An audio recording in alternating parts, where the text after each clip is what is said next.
दोस्तों, जैसा कि आप सभी को पता है कि जो बीपीओ का एग्ज़ाम है आपका, बीपीओ के एग्ज़ाम में 65 नंबर का ध्यान रखिएगा, पंचायती राज स्पेशल से क्वेश्चन पूछा जाएगा, ठीक है। तो अभी तक आपने जो भी पढ़ा है बहुत अच्छी बात है।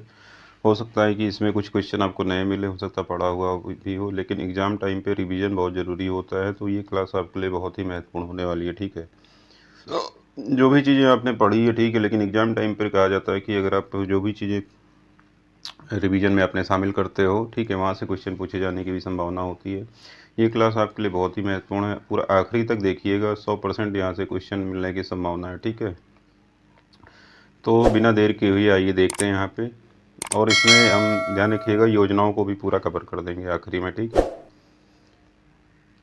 पहले हम जानेंगे उत्तर प्रदेश की पंचायती राज व्यवस्था का जो इतिहास है इसके बारे में, और कौन कौन से क्वेश्चन महत्वपूर्ण है, ठीक है। देखो, बहुत सी चीज़ें हैं, क्वेश्चन तो बहुत सारे हैं, लेकिन कौन कौन से क्वेश्चन इंपॉर्टेंट हैं उनको सबसे पहले देखना यहाँ पे ज़रूरी है। देखो, पंचायती राज व्यवस्था की अगर हम बात करें तो ये परंपरा प्राचीन समय से आ रही है। पहले भी लोग ग्रामीण क्षेत्रों में निवास करते थे, ध्यान रखिएगा, आज़ादी के पहले भी। और उसके पहले ध्यान रखिएगा, वो कोई एक व्यवस्थित प्रणाली नहीं होती थी, लेकिन आज़ादी के बाद ध्यान रखिएगा कई प्रकार के कानून और नियम बनाए गए, सरकारें अपनी योजनाएं बनाने लगी। योजनाओं को ध्यान रखिएगा यहाँ पे जो हमारी पंचायत है वहाँ पे लागू किया जाने लगा। तो यहाँ पे केंद्र सरकार, राज्य सरकार अलग अलग अपना ध्यान रखिएगा उनकी योजनाएं होती हैं, लेकिन इसकी जो व्यवस्थित रूप से शुरुआत हुई, ध्यान रखिएगा, उसको यहाँ पे सबसे पहले हम यहाँ पे जानने की कोशिश करेंगे। तो पंचायती राज की जो शुरुआत है, ध्यान रखिएगा, ये कोई नई व्यवस्था नहीं है, प्राचीन काल से ही ये चली आ रही है, ठीक है, ये परंपरा, और ग्रामीण क्षेत्र का हिस्सा रही है, ग्रामीण स्वशासन जिसे कहते हो, ठीक है। पंचायती राज में आता है ग्रामीण स्वशासन, ये जरूर ध्यान रखिएगा पॉइंट। पंचायती राज व्यवस्था जो है, जो जो जो वर्तमान समय में इसकी जो शुरुआत हुई, ध्यान रखिएगा, तो ये कई बार क्वेश्चन पूछा गया है, दूसरे एग्जाम में भी ये क्वेश्चन आया हुआ है। इसकी शुरुआत 1959 में राजस्थान के नागौर जिले से हुई थी। इस क्वेश्चन को डबल स्टार लगा लेंगे सब लोग, ठीक है। इस क्वेश्चन को डबल स्टार लगा लेना, ये क्वेश्चन पूछा जाएगा आपसे। उसके बाद उत्तर प्रदेश में पंचायती राज व्यवस्था का जो ध्यान रखिएगा विकास है, उसका जो विशेष रूप से अगर हम बात करें तो यहाँ पे एक अधिनियम आया था, इस अधिनियम को भी ध्यान रखेंगे क्योंकि यूपी का एग्जाम है तो ये जरूर पूछेगा आपका। 1947 उत्तर प्रदेश पंचायत राज अधिनियम कौन सा है, आपसे ये भी पूछ सकता, तो 1947, ठीक है। एक क्वेश्चन यहाँ से ये बनेगा आपका, एक क्वेश्चन ये बनेगा, दो क्वेश्चन यहाँ से ये बन गए, ठीक है। इसके बाद समय समय पर इस अधिनियम में ध्यान रखिएगा संशोधन होते रहे हैं। तो इसमें जो महत्वपूर्ण संशोधन है उसको जरूर देखिएगा, जैसे 73वां संविधान संशोधन, ठीक है, 1992 में।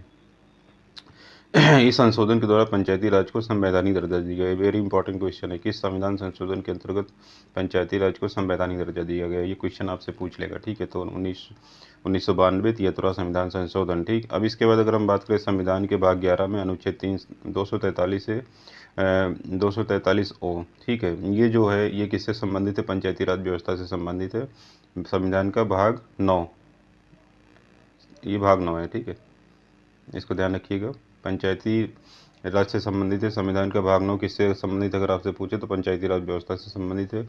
अनुच्छेद अगर आपसे पूछे तो 243 से 243 हो, ठीक है, ये ध्यान रखिएगा।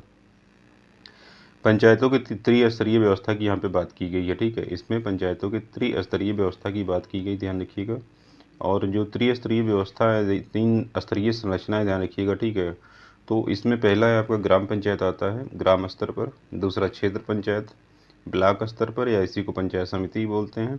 इसके बाद जिला पंचायत जिला स्तर पर आता है। फिर से ध्यान दीजिएगा, पंचायतों की संरचना 3 स्तरीय यहाँ पे बताई गई, ग्राम पंचायत, क्षेत्र पंचायत, जिला पंचायत, ठीक है। दिमाग में इसको बैठा लेना, ग्राम, क्षेत्र और जिला, ठीक। इसके बाद आगे बढ़ते हैं। उत्तर प्रदेश में पंचायती राज की संरचना जो है, ठीक है, इस पर भी थोड़ा यहाँ पे देखना जरूरी है। इसमें अगर हम बात करें, ध्यान रखिएगा, उत्तर प्रदेश में पंचायती राज की जो संरचना है बेटा, ग्राम पंचायत जैसे, ठीक है। तो ग्राम पंचायत के अंतर्गत अगर हम बात करें तो गांव स्तर पर कार्य करती है इसमें, क्योंकि ग्रामीण पे अगर सबसे निचली इकाई जो है हमारी गाँव है, ठीक है। पंचायती राज व्यवस्था की जो हमारी सबसे निचली इकाई होती है वो ग्राम पंचायत ही होती है, ठीक है। यहाँ पे आपने देखा होगा कि ग्राम प्रधान होते हैं, ग्राम प्रधान चुने जाते हैं, ठीक है। तो यहाँ पे जितने भी सरकार की योजना होती है, ध्यान रखिएगा, वो निचली आबादी तक पहुँचाई जाती है, ठीक है, निचले तबके के लोगों को पहुँचाया जाए। तो ये गांव स्तर पर काम करती है। और इसका अध्यक्ष कौन होता है, ध्यान रखिएगा, इसका अध्यक्ष कौन होता है, ग्राम प्रधान, ठीक है, इसका अध्यक्ष कौन होता है, ग्राम प्रधान, ठीक। इसके बाद दूसरा जैसे है क्षेत्र पंचायत। क्षेत्र पंचायत ध्यान रखिएगा। इसके बाद अंतर्गत अगर हम बात करें तो क्षेत्र पंचायत के अंतर्गत अगर हम बात करें तो इसका विकास ध्यान रखिएगा, ये खंड स्तर की संस्था होती है और इसे ब्लॉक पंचायत भी कहा जाता है, ठीक है। इसी को ब्लॉक पंचायत भी कहते हैं। इसके बाद जिला पंचायत आपका आता है। पूरे ज़िले की जिम्मेदारी ध्यान रखिएगा होती है किसके पास, पूरे ज़िले की जिम्मेदारी होती है जिला पंचायत की, ठीक है।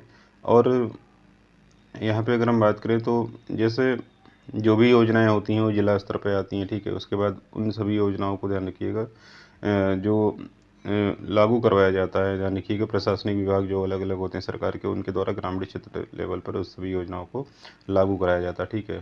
तो अब यहाँ पे मुख्य संवैधानिक विशेषताएं अगर इसकी हम बात करें, ध्यान रखिएगा जैसे यहाँ पे ग्राम पंचायतों में आरक्षण की भी व्यवस्था की गई है, ठीक है। अनुसूचित जाति, जनजाति, पिछड़ा वर्ग और महिलाओं की सीटों के बारे में अगर हम बात करें तो यहाँ पे आरक्षण की बात की गई। जैसे देखा होगा कि जब ग्राम प्रधान का चुनाव होता है, ठीक है, ग्राम प्रधान का चुनाव होता है तो महिला सीट आती है, ठीक है, महिला सीट आती है। और कभी पुरुष सीट आती है, कभी एससी की सीट आती है। तो ये एक चक्रीय प्रणाली होती है, ठीक है। मतलब ये चक्रीय होता है कि एक निश्चित समय बाद ध्यान रखिएगा इसमें परिवर्तन होता रहता है, ठीक। तो ये भी ध्यान रखिएगा आप लोग। इसके बाद कार्यकाल अगर हम बात करें, ध्यान रखिएगा कार्यकाल की अगर हम बात की तो ग्राम पंचायत जो होती है, ध्यान रखिएगा इसका कार्यकाल कितने साल का होता है, 5 वर्ष का होता है। कितने साल का होता है, 5 साल का होता है। निर्वाचन आयोग ध्यान रखिएगा तो राज्य निर्वाचन आयोग जो होता है वही चुनाव कराता है कि पंचायतों का चुनाव कौन कराता है, राज्य निर्वाचन आयोग, ठीक है। राज्य निर्वाचन आयोग बहुत ही इंपॉर्टेंट क्वेश्चन है यहाँ पे। इसको एक तो कार्यकाल, दूसरा चुनाव कौन कराता है, ठीक है। ये यहाँ पे स्टार बना लेना आप लोग, ठीक है। ये 2 क्वेश्चन। वित्तीय शक्तियों की अगर हम बात करें, ध्यान रखिएगा तो वित्तीय शक्तियों की अगर बात करें तो यहाँ पे देखो पंचायतों में जैसे एक बात करें, किसी भी गवर्नमेंट के पास पैसा कैसे आता है, टैक्स से आता है, जाहिर सी बात है। तो बिना टैक्स और नॉन टैक्स 2 ही तरीके के यहाँ पे रेवेन्यू होते हैं, ठीक है। Tax revenue and non tax revenue. तो जैसे टैक्स रेवेन्यू में आपका टैक्स हो जाता है, ठीक है, जैसे हाउस टैक्स हुआ, बिजली टैक्स हुआ, ठीक है, पानी का टैक्स, वाटर टैक्स हुआ, ठीक है, एक प्रकार का टैक्स है। लेकिन अगर हम बात करें जैसे फीस, पेनाल्टी, फाइन, ये नॉन टैक्स होता है, ठीक है। तो ये वित्त के अंतर्गत आता है। तो वित्तीय शक्तियों की अगर हम बात की जाए तो पंचायतों को कर लगाने की, शुल्क वसूलने की, योजना बनाने की शक्ति दी गई है यहाँ पे, ठीक है। तो ये इसको ध्यान रखेंगे आप लोग।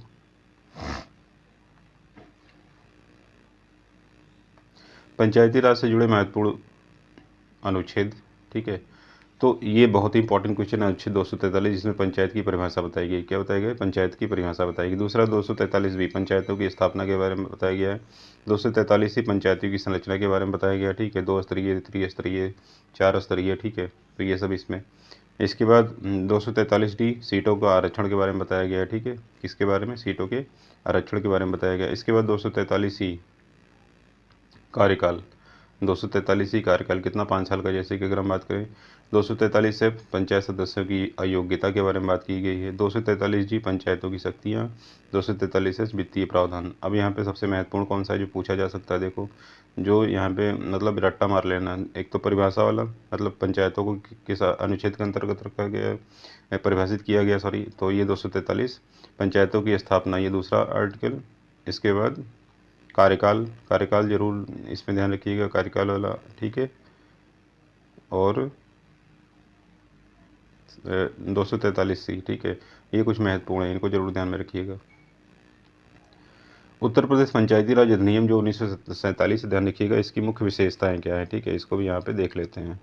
इस अधिनियम के अंतर्गत पंचायतों का गठन किया गया है, ठीक है। इस अधिनियम के अंतर्गत ध्यान रखिएगा पंचायतों का गठन किया गया है। पंचायतों को कुछ न्यायिक और प्रशासनिक अधिकार भी दिए गए हैं। राज्य सरकार पंचायतों को योजनाएं बनाने और लागू करने के लिए मार्गदर्शन प्रदान करती है, ठीक, ये ध्यान रखेंगे।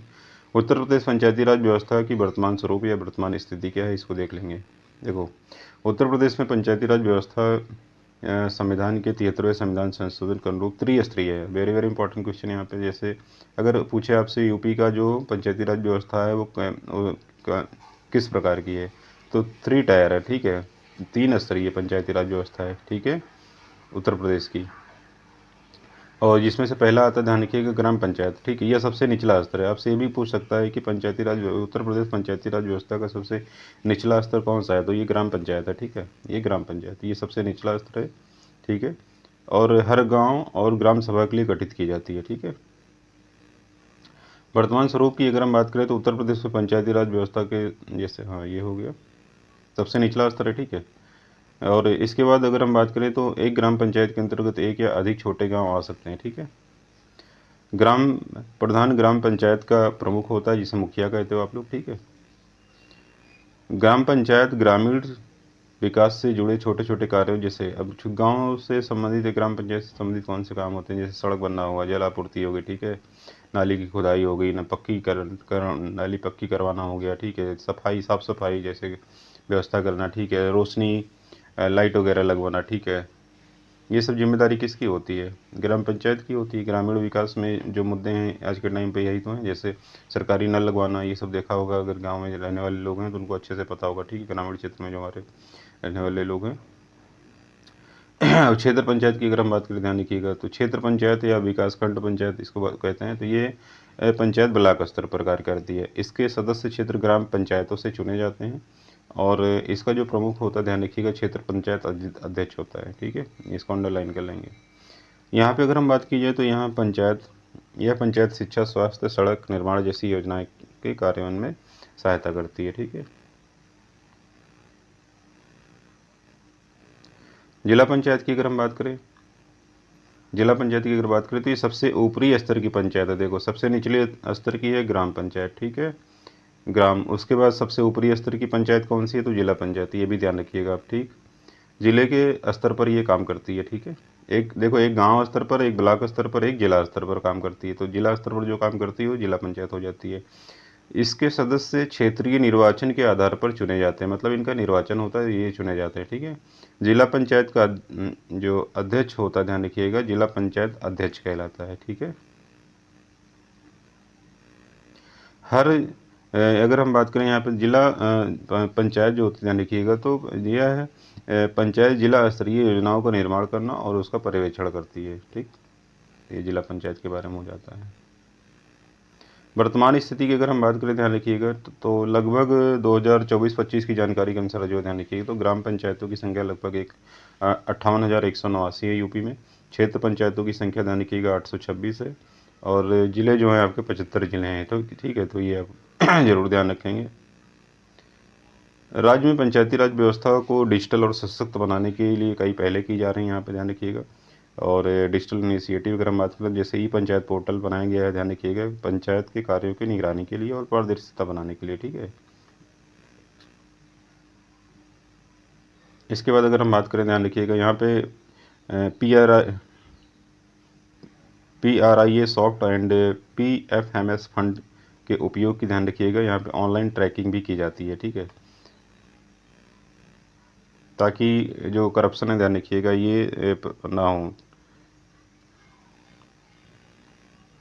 फिलहाल गांव में ट्रेजरी होती है, ट्रेजरी से ज़्यादातर जो लेन देन होता है आपको पता ही होगा। ठीक है। सॉरी, गांव बोल, जिले में एक ट्रेजरी होती है। ट्रेजरी से ही जितने भी, ध्यान रखिएगा, पेमेंट वगैरह होते हैं वो होते रहते हैं। और गवर्नमेंट के जो पैसे आते हैं, ध्यान रखिएगा, ठीक है, जो शासन से पैसा आता है, ठीक है, उसका पेमेंट भी होता है ट्रेजरी से ही। ठीक है। ग्राम ग्राम संवाद ऐप की अगर हम बात करें, तो ग्राम स्तर पर योजनाओं की जानकारी आम जनता को देने के लिए ये है। ठीक है। ये थोड़ा सा यहाँ पर ध्यान रखिएगा।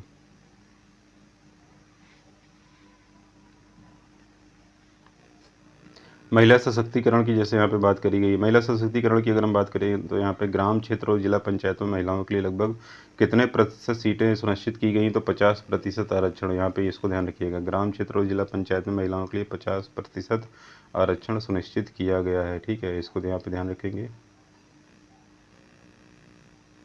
विकास कार्य की अगर हम बात करें, इसके बाद आगे हम बढ़ते हैं, ध्यान रखिएगा।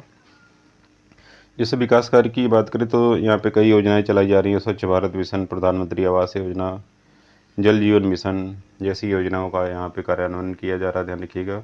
बहुत सारी चुनौतियाँ भी यहाँ पे, कई पंचायतों में शिक्षित प्रतिनिधियों की कमी होती है, ध्यान रखिएगा। चुनाव जब होता है तो अगर शिक्षित नहीं है, ध्यान रखिएगा, तो वहाँ पे जाहिर सी बात है, कोई भी योजना आती है उसको चलाने में, समझाने में, लागू करने में, ध्यान रखिएगा, अगर एक पंचायत सदस्य शिक्षित है तो जाहिर सी बात है वहाँ पे समस्या नहीं आती है। भ्रष्टाचार और पारदर्शिता की समस्या आज भी बनी हुई, ध्यान रखिए, ग्रामीण क्षेत्र में अगर हम बात करें तो आप देखते हैं कि कितना भ्रष्टाचार होता है, ठीक है। आए दिन नई नई समस्याएं उत्पन्न होती रहती हैं।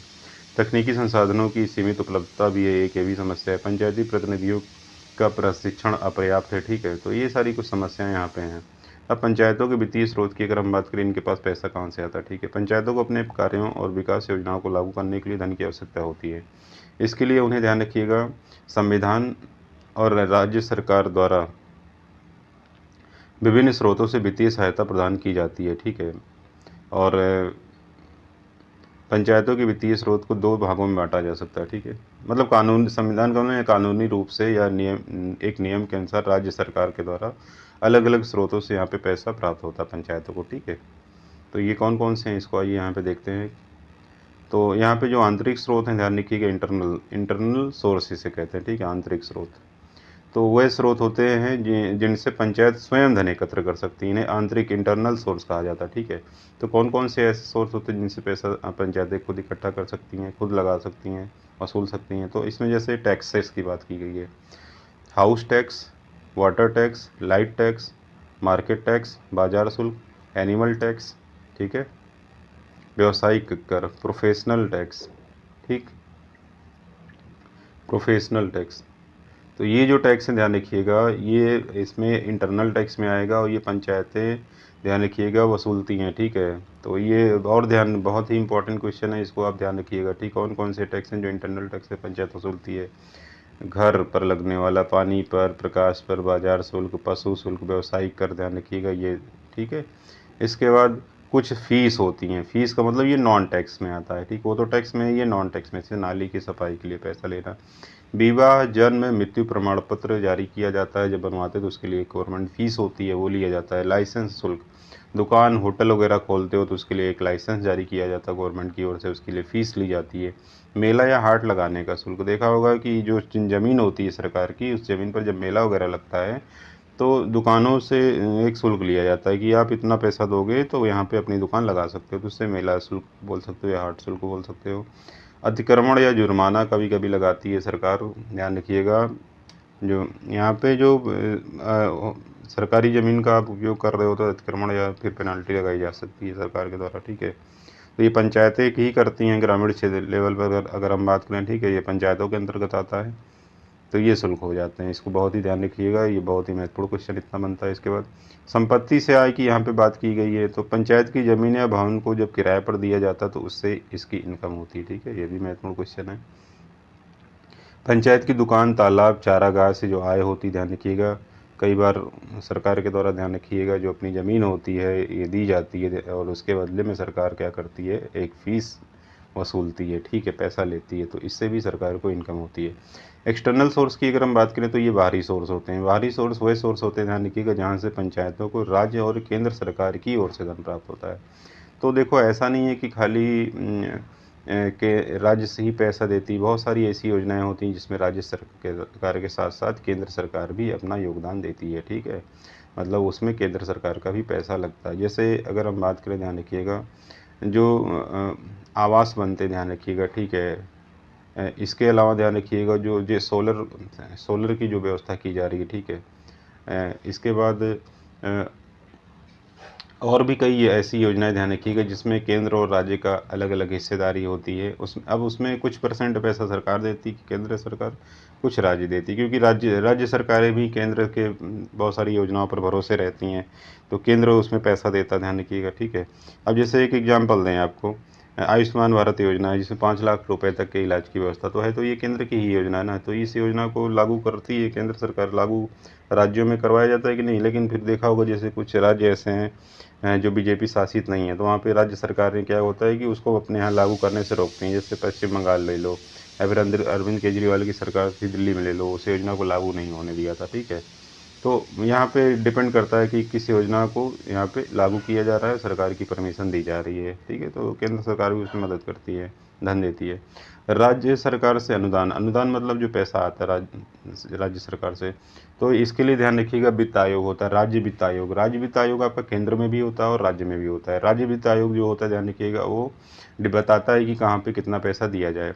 ऐसे ही केंद्र के लिए होता है, ध्यान रखिएगा, वो केंद्र को बताता है। तो राज्य वित्त आयोग की सिफारिश होती है, राज्य वित्त आयोग सिफारिश करता है कि ग्राम पंचायत को कितना पैसा दिया जाए। वो सर्वेक्षण करता है कि किस योजना में कहाँ पे कितना पैसा देना चाहिए, तो वो सरकार को बताएगा। उसके बाद सरकार क्या करती है, वो पैसा देती है, ठीक है, अनुदान देती है। केंद्र सरकार की योजनाएं, पंचायतों को विभिन्न केंद्रीय योजनाओं के तहत फंड मिलता है, ठीक है, जैसे कि हमने बताया, जैसे मनरेगा आपका हो गया, ठीक है, प्रधानमंत्री आवास योजना हो गया, स्वच्छ भारत मिशन हो गया, शौचालय में ध्यान के जो शौचालय बनता है आपका, ठीक है, ODF free, ODF open defection free, खुले में शौच मुक्त के लिए सरकारी योजना चला रही, ध्यान रखिएगा, जिसमें सरकार क्या कर रही है, शौचालय का निर्माण कर रही है, ठीक है। ये तो केंद्र सरकार की ओर से पैसा आता है, ध्यान रखिएगा, ठीक है। पूरे भारत में ये योजना चलाई जा रही है अगर हम बात करें तो। यहाँ पे ये पैसा केंद्र सरकार देती है। मनरेगा भारत सरकार की योजना, ध्यान रखिएगा, प्रधानमंत्री आवास योजना, स्वच्छ भारत मिशन, जल जीवन मिशन, ठीक है, ये पैसा केंद्र ही देता फंड इसके लिए, ठीक है। इसके बाद केंद्र सरकार की योजनाओं में अगर हम बात करें जो राज्य में लागू होती हैं, ठीक है, ये हो गया आपका पंचायत सशक्तिकरण योजना, ठीक है, ये छूट गया था। इसके बाद वित्त आयोग के अनुदान की अगर यहाँ पे बात करें तो वित्त आयोग जो होता है, ध्यान रखिए कि जैसे 15वां वित्त आयोग द्वारा पंचायतों को ये सिफारिश किया इसने कि पंचायतों को अनुदान दिया जाए, ठीक है। तो ये अगर हम बात करें तो केंद्रीय वित्त आयोग ही क्या करता है, सलाह देता है, ठीक है, केंद्र सरकार को। तो केंद्र सरकार क्या होता है, वो पैसा देती है, ठीक है, राज्य सरकारों को। केंद्रीय वित्त आयोग जैसे कि 15वां वित्त आयोग द्वारा पंचायतों को अनुदान दिया जाता है यहाँ पे, जैसे हमने बताया, ठीक है। और ये, हाँ, एक चीज़ और ध्यान रखिएगा, परफॉर्मेंस के आधार पर दिया जाता है ग्रांट। जैसे कि अगर स्वच्छ शौचालय, यहाँ पे अगर बात करें मनरेगा या शौचालय निर्माण की बात हो रही, ठीक है, स्वच्छ भारत मिशन के अंतर्गत अगर किसी राज्य के द्वारा अच्छा काम किया जाए, जैसे मान लो उत्तर प्रदेश को 1000 करोड़ सरकार ने दिए शौचालय बनाओ, ठीक है। अब ये उत्तर प्रदेश सरकार ने बहुत अच्छा काम किया अगर, तो सरकार क्या करेगी, उसके काम को प्रोत्साहित करेगी और प्रोत्साहन के रूप में उसके साथ आगे आने वाली योजनाओं को भी अच्छे से लागू करेगी। तो प्रदर्शन के आधार पर ग्रांट अगली योजना के लिए मिलेगा। अब भाई जैसे अगर यहाँ पे प्रदर्शन सही नहीं होता, सरकार अगली कोई योजना है जो होगी या उसी योजना से संबंधित जो पैसा वो रोक देगा। तो वित्त आयोग ये समय समय पर ये रिपोर्ट केंद्र को देता रहता है, उसके अनुसार केंद्र सरकार क्या करती है, डिसीजन लेती है, ठीक। तो ये कन्फ्यूजन ना हो आपको। अन्य सोर्स जैसे होते हैं, ध्यान रखिएगा, अन्य सोर्स में अगर हम बात करें तो एनजीओ जो होते हैं, ध्यान रखिएगा, या सीएसआर फंड के तहत, ध्यान रखिएगा, जो सहायता होती है वो प्राप्त होती है। विश्व बैंक, आपने नाम सुना होगा, विश्व बैंक, जिसे वर्ल्ड बैंक के नाम से जाना जाता है, ठीक है, एडीबी, एशियन डेवलपमेंट बैंक, ठीक है। अंतर्राष्ट्रीय एजेंसियाँ जो, ध्यान रखिएगा, ठीक है, संयुक्त राष्ट्र संघ जैसे यूएन भी है, हेल्प करता है, ठीक है। लेकिन जो लोन प्राप्त होता है, विश्व बैंक, एशियन डेवलपमेंट बैंक जैसे आपका हो गया, ठीक है। तो यहाँ से लोन वगैरह प्राप्त होता है, ठीक है। बहुत सारी बैंकें भी, ध्यान रखिएगा, मदद करती हैं, ठीक है। तो ये जो होते हैं, ध्यान रखिएगा, लोन देते हैं और लोन के द्वारा जो ज़रूरतें होती हैं, ध्यान रखिएगा, सरकार के द्वारा योजनाएं होती हैं वो पूरी की जाती हैं और यहाँ से भी पैसा प्राप्त होता है, ठीक है। संक्षेप में अगर हम बात करें, ध्यान रखिए, जो टैक्स होता है, टैक्स में जैसे हाउस टैक्स, पानी टैक्स, लाइसेंस फीस, ये सब, ठीक है, ये सब किस में आ जाएगा, आपका टैक्स में आ जाएगा। शुल्क में अगर हम बात करें तो प्रमाण पत्र फीस, नारी सफाई फीस, ठीक है, मेला हाट, ये सब लगाने के लिए जो फीस होती है, ध्यान रखिएगा, ये इसमें आ जाता है। राज्य सरकार, ध्यान रखिएगा, राज्य वित्त आयोग के तहत अनुदान प्राप्त करती है। केंद्र सरकार विभिन्न केंद्रीय योजनाओं के तहत फंड, ध्यान रखिएगा, वो देती है। वित्त आयोग जो होता है, ध्यान रखिएगा, केंद्र से संविधान के तहत मिलने वाले अनुदान होते हैं। वित्त आयोग सिफारिश करता है तो फिर केंद्र से वो पैसा मिलता है, ठीक है, राज्यों को। संपत्ति की अगर हम बात करें तो पंचायत की संपत्ति से होने वाली जो आमदनी, ठीक है, तो यहाँ से आमदनी होती है, ठीक, क्लियर हो गया होगा। पंचायती राज व्यवस्था को मजबूत करने के उपाय। पंचायती राज व्यवस्था को मजबूत कैसे किया जाता है, ध्यान रखिएगा। पहले वित्तीय सशक्तिकरण, देखो, फाइनेंशियल एम्पावरमेंट, गांव में पैसे की बहुत ज़रूरत है आज भी, क्योंकि भाई आधी से ज़्यादा आबादी जब गाँव ग्रामीण क्षेत्र में रह रही है। और एक समय था, ध्यान रखिए, जब बहुत ज़्यादा गरीबी थी। और अभी तो क्या है, 24 घंटे बिजली पानी शिक्षा, ये सब व्यवस्था बहुत अच्छी हो गई है, ठीक है। गाँव में भी अब 4G नेटवर्क, 5G नेटवर्क पकड़ने लगा है, ठीक है, अगर हम बात करें। फिर भी बहुत सी जगह अभी दिक्कत है, तो उन दिक्कत को कैसे दूर किया जाएगा, बिना पैसे के तो दूर नहीं किया जाएगा। तो विशिष्ट रूप से अगर हम बात करें तो वित्तीय सशक्तिकरण, फाइनेंशियल एम्पावरमेंट बहुत ज़रूरी है। पंचायतों को अपने राजस्व के स्रोत को बढ़ाने की अनुमति दी जानी चाहिए, ठीक है। और ये कैसे बढ़ेगा? लेकिन अभी इतनी जल्दी ये होगी नहीं भाई। टैक्स अगर बढ़ जाएगा, ठीक, टैक्स और फीस ग्रामीण क्षेत्र में बढ़ जाएगा तो एक समस्या उत्पन्न हो जाएगी। ये भी एक समस्या होती है। सरकार अगर टैक्स लगाती है तो लोग विरोध भी करते हैं। फिर भी अगर हम बात करें तो बिना टैक्स के काम होता नहीं। टैक्स बढ़ेगा तो भी योजना मिलेगी। अगर आर्थिक रूप से अगर हम देखें तो टैक्स से ही आपका जो है सारा प्लान, मतलब योजनाएं लागू हो पाती हैं। अगर सरकार को टैक्स मिलना ही बंद हो जाएगा तो कोई योजना नहीं आएगी, ना पैसा कहीं खर्च होगा। तो बिना राजस्व के कैसे होगा? जाहिर सी बात है। जो बजट बनता है, ध्यान रखिएगा, ठीक है, वो सब टैक्स से ही होता है। तो पंचायतों को अपने राजस्व के स्रोत को बढ़ाने की अनुमति देनी पड़ेगी यहाँ पे, और राज्य वित्त आयोग की सिफारिशों को समय समय पर लागू किया जाए, ठीक है। अनुदानों की समय पर आपूर्ति और पारदर्शी वितरण। अब पारदर्शी का मतलब अब ऐसा नहीं है कि सड़क बनाने के लिए मालूम है 500 करोड़ दिया सरकार ने, अब वो ग्रामीण क्षेत्र पर कुछ हुआ ही नहीं, ठीक है। गड्ढे गड्ढे दिख रहे हैं, 2 साल में सड़क उखड़ के बंद हो गई। तो ये सब नहीं होना चाहिए, ठीक है। तो ये बहुत ही महत्वपूर्ण होता है कि जो पैसा आता है उसको किस तरीके से यूज किया जा रहा है, ठीक है। ई गवर्नेंस के माध्यम से फंड ट्रैकिंग की सुविधा होनी चाहिए। यहाँ पे फंड ट्रैकिंग की सुविधा होनी चाहिए। फंड कहाँ पे जा रहा है, कितना खर्च हो रहा है, किस तरीके से हो रहा है, ठीक है। इसका सही से ऑडिट होना चाहिए अगर हम बात करें। तो ये सब चीज़ें जब होगी तब जाके डेवलपमेंट हो पाएगा। फिर भी अब तो बहुत समय में पहले से अगर हम बात करें तो अभी क्या है, बहुत ज़्यादा सुधार हो गया। पहले के टाइम क्या होता, तो इतनी ज़्यादा सुविधा, इतना ज़्यादा ऑनलाइन चीज़ें नहीं थी। आज के टाइम पे सोशल मीडिया का ज़माना है, ठीक है। बहुत जल्दी से कोई चीज़, ध्यान रखिएगा, ट्रैक की जा सकती है, चेक किया जा सकता है, कंप्लेन की जा सकती है। तो लोग अब इसमें भ्रष्टाचार करने से भी डरते हैं, ठीक है। देखो, मैं ये रिवीजन करा रहा हूँ और एक तरीके से बताता भी जा रहा हूँ, तो तुम्हारे दिमाग में सारी चीज़ें चली जाएंगी अगर ध्यान से समझोगे तो, और आखिरी तक बने रहोगे जितने भी लोग जुड़ोगे क्लास में, ठीक है। अगर आपने अभी तक चैनल को सब्सक्राइब नहीं किया तो चैनल को ज़रूर सब्सक्राइब करके जाना। अगर मुझे लगेगा कि ज़्यादा लोग वॉच कर रहे हैं तो इस पर मैं और भी वीडियो बना दूंगा, ठीक है, क्योंकि 5-6 दिन बाकी है, पूरा समय निकल चुका है, ठीक है। प्रशिक्षण एवं क्षमता निर्धारण की अगर हम बात करें यहाँ पे पंचायतों का, ध्यान रखिएगा, तो ग्राम प्रधान और पंचायत सदस्यों को प्रशिक्षण दिया जाए ताकि वो योजनाओं को ठीक से लागू कर पाएँ, ठीक है। तो बिना प्रशिक्षण के कोई काम हो नहीं सकता, तो यहाँ पे ज़ाहिर-सी बात है भाई, प्रशिक्षण देना बहुत ज़रूरी हो जाता है। योजनाओं की निगरानी और लेखा-जोखा रखना बहुत ही ज़रूरी होता है और उसको उन्हें सिखाया जाए, ठीक है। बहुत से ग्राम प्रधान अंगूठा छाप है, ठीक है।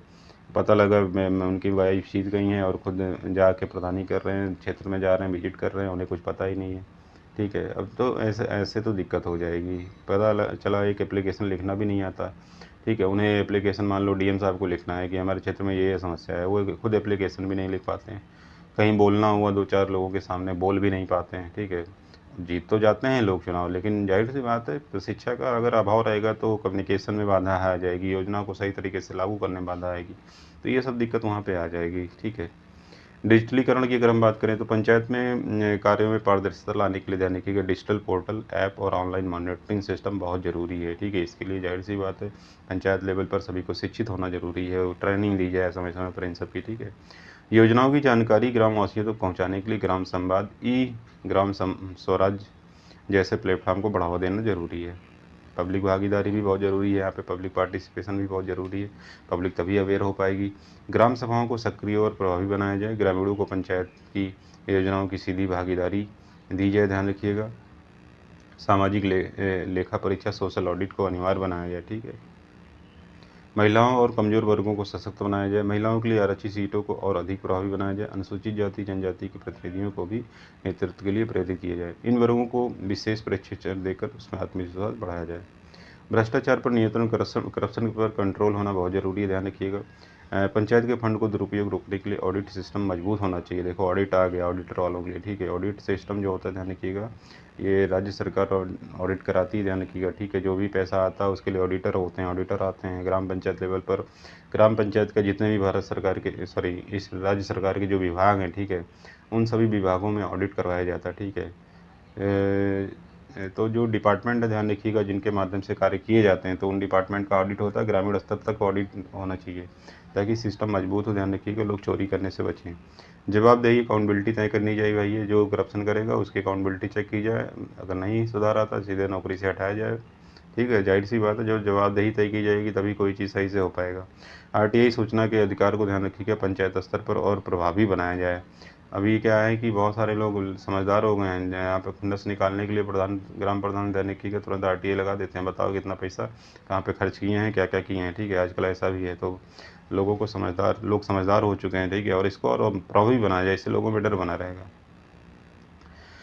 योजनाओं का बेहतर और कार्यान्वयन होना जरूरी है। केंद्र और राज्य सरकार की योजनाओं को पंचायत स्तर पर लागू करने के लिए स्पष्ट मार्गदर्शन और निगरानी तंत्र होना चाहिए। पंचायतों को स्थानीय आवश्यकताओं के अनुसार योजना निर्माण की स्वतंत्रता दी जाए। जाहिर सी बात है भाई, उनको स्वतंत्रता जब तक नहीं मिलेगी, ठीक है, जब तक स्वतंत्रता नहीं मिलेगी, जाहिर सी बात है स्वतंत्र रूप से काम नहीं कर पाएंगे। उन्हें पूरा अधिकार दिया जाए कि अपनी वो योजना बनाएं, योजना बना करके ध्यान रखिएगा उसको आगे भेजें, और उस योजना को ध्यान रखिएगा प्रभावी रूप से चलाने के लिए पैसे की ज़रूरत होती है। तो ये सब चीज़ें यहाँ पे बहुत ही महत्वपूर्ण हो जाती है, ठीक है। और इन्हें फ्री मतलब फ्रीडम देनी चाहिए कि आप काम करें।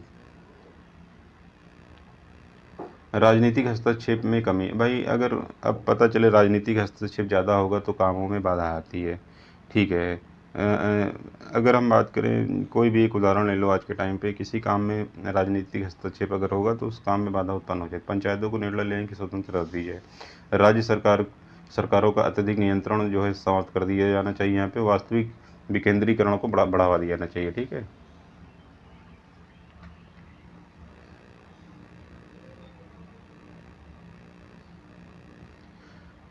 कुछ यहाँ पे योजनाएं हैं, ध्यान रखिएगा, ठीक है।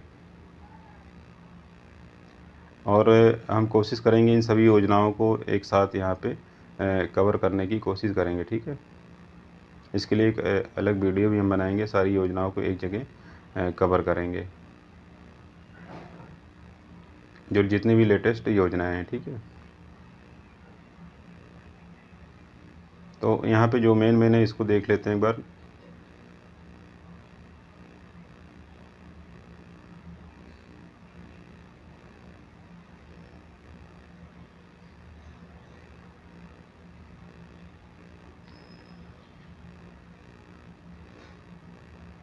देखो यहाँ पे जैसे अगर हम बात करें मुख्यमंत्री ग्रामीण सड़क योजना, तो मुख्यमंत्री ग्रामीण सड़क योजना की अगर हम बात करें तो ग्रामीण क्षेत्र में संपर्क मार्ग उपलब्ध कराना, खराब सड़कों का जो नवीनीकरण है उसको करना, ठीक है। मुख्यमंत्री आवास योजना, जिन परिवारों को पीएम आवास योजना का लाभ नहीं मिला उन्हें राज्य सरकार पक्का घर देने का वादा करती है, ठीक है, या मतलब पक्का घर देती है, ठीक है। तो ये मुख्यमंत्री आवास योजना है, ठीक है, जो उसमें छूट जाते केंद्र वाली योजना में।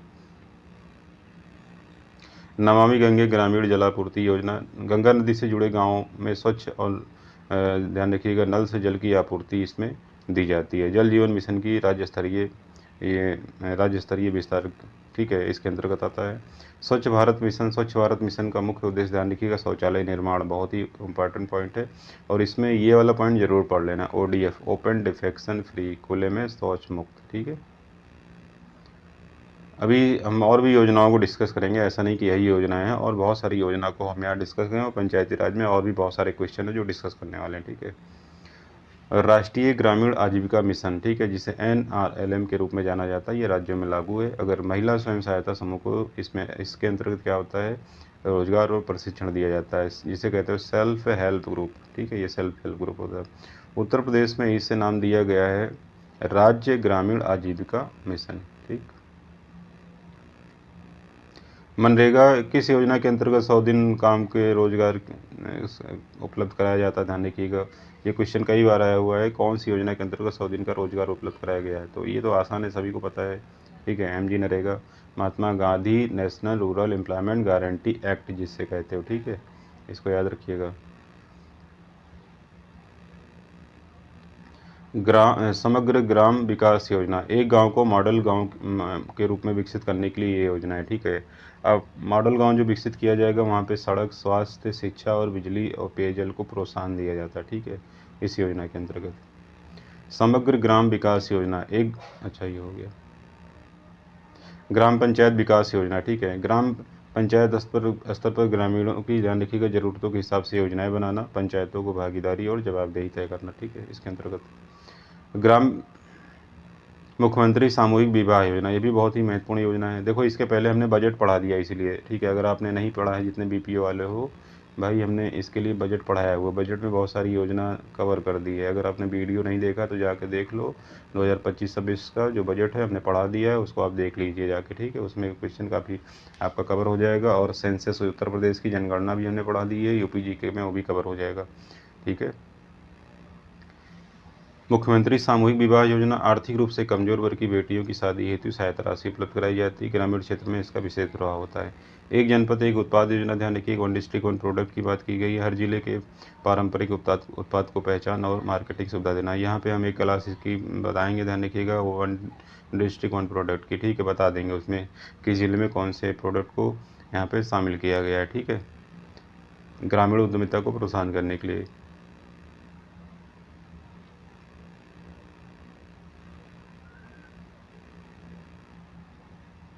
अब यहाँ पे एक चीज़ और ध्यान देखिए, ग्राम पंचायत अधिकारी जो होगा, ध्यान रखिएगा, उसकी ग्राम क्षेत्र के विकास में क्या भूमिका होती है, क्योंकि ये इसमें दिया हुआ है, ठीक है, टॉपिक में शामिल है।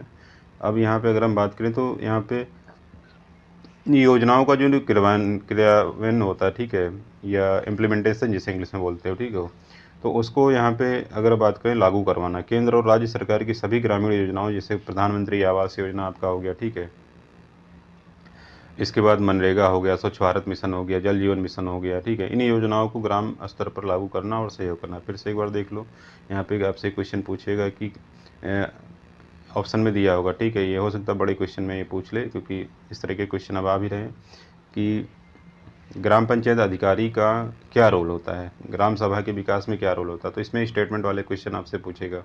तो यहाँ पे अगर ऑप्शन में इस तरीके से दिया हो कि केंद्र और राज्य की सभी ग्रामीण योजनाओं को लागू करवाना, तो यहाँ पे ऐसा नहीं खाली राज्य की, ये भी ध्यान रखिएगा, तो केंद्र की और राज्य की भी योजना जो है, ध्यान रखिएगा, विकास के लिए ग्राम के, उनको लागू करवाना। अब इसमें कुछ ऑप्शन देगा आपसे, ठीक है, इस तरीके दे के फिर आखिर में पूछ सकता है सभी, या इसमें से ये ऐसे करके पूछ सकता है, ठीक है, मतलब समझ गए होगा जो मैं बताना चाहता हूँ। तो इसमें जैसे ये सभी योजनाएं जो है इनको सही से लागू करवाने की जिम्मेदारी होती है, ठीक है।